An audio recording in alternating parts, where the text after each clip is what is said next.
Welcome to the Culture and Education YouTube channel. Today, we are diving deep into one of the greatest novels ever written, Charles Dickens' epic story, David Copperfield. Right from its very first line, this book poses a question that will shape a young boy's entire life. And here it is, whether I shall turn out to be the hero of my own life. Wow, right from the get-go, Dickens throws down this massive question that's going to guide us through this whole story. Is David Copperfield the master of his own destiny, or is he just along for the ride? The entire novel is basically the answer to that question. There's a reason this story feels so incredibly real. Dickens himself called it his favorite child. He literally poured his own life into these pages. It's this amazing mix of his actual experiences and, of course, brilliant storytelling. It's probably the most personal thing he ever wrote. All right, so let's get into it. How much of Charles Dickens is actually in David Copperfield? Well, as you're about to see, the parallels are pretty mind-blowing. I mean, look at this. Dickens was pulling directly from his own life. David's horrible time working in that factory, that was Dickens's own childhood trauma. The character of Mr. Micawber, always broke but always optimistic, that's a spitting image of Dickens's own dad. And it doesn't stop there. David's first love, his career as a writer, it's all straight out of Dickens' own playbook. So this deep personal connection, it really starts right at the beginning with David's childhood. And unfortunately, it's a childhood that gets completely shattered. So at first, life is pretty idyllic for young David. He's got his loving mother, Clara, and their amazing nurse, Peggotty. It's a sweet, happy world. But then, everything changes.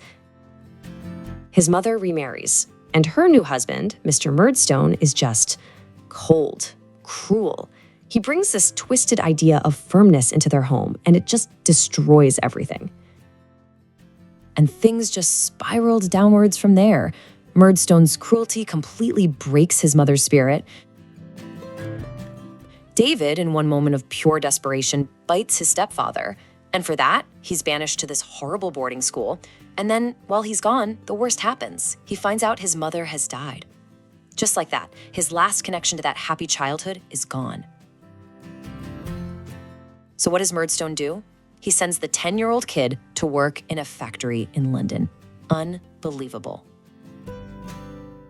So here he is, a kid, totally alone in London. He's at a crossroads. He can either just give up, or he can do something he's never done before. Take his life into his own hands. And you know what? He chooses to fight. In this incredible act of courage, David just runs away. He sets off for Dover, pinning all his hopes on his great aunt, Betsy Trotwood, a woman he has never even met.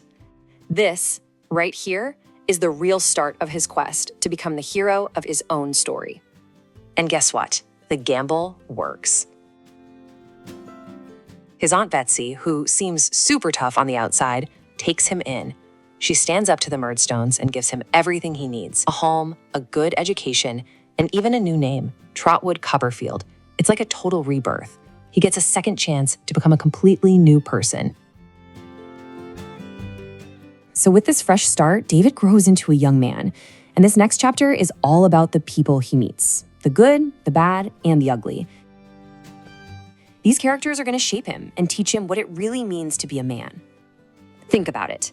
David didn't really have a father figure, so he had to learn from the men around him. And what a collection! From Murdstone, he learns about the dangers of cruelty disguised as firmness. From the wonderful but chaotic Mr. Micawber, he learns he needs some discipline in his life. Then there's the charming James Steerforth, who shows him that charisma without character is empty. And of course, the creepy Uriah Heep, a perfect lesson in how ambition without morals is just poisonous. And it's not just about the men. His heart has a lot to learn too. His first love is Dora Spenlow, who he calls his child wife. She's lovely, but the relationship is all infatuation, not substance. It's a painful lesson about what he calls an undisciplined heart. It's only after a lot of growth that he realizes his true soulmate is Agnes Wickfield. Their love isn't just passion, it's a real partnership, a connection of mind and purpose. So, as David is figuring out what love really is, he's also finding his place in the world professionally. And all these different storylines are starting to converge, heading for one huge, dramatic climax. The real climax is a force of nature, a massive, terrifying storm that hits the town of Yarmouth, the place where so many of these stories started. And in this incredible, chaotic scene, the storm takes two key figures. Steerforth, David's charming but corrupt friend, goes down with the ship. And Ham Peggotty, a truly good and noble man, dies trying to save him. It's like the sea itself is washing away the old conflicts, clearing the deck for a new beginning. And in the wake of all that, David finally finds his purpose. He takes all those hard-won lessons about discipline and work, all the pain, all the joy, everything he's seen, and he channels it into his writing. He becomes a successful novelist. And that brings us all the way back to the beginning, back to that huge question from the very first page. But before we answer it, here's a key term for you: Bildungsroman. It's basically a coming-of-age story, a novel all about a character's growth from childhood to adulthood. And honestly, David Copperfield might just be the most perfect example of a Bildungsroman ever written. After everything he went through, the trauma, the love, the loss, all of it, did David Copperfield actually do it? Did he become the hero of his own life? The answer is absolutely. Yes, he totally did. He broke free from his past. He built his own identity through hard work.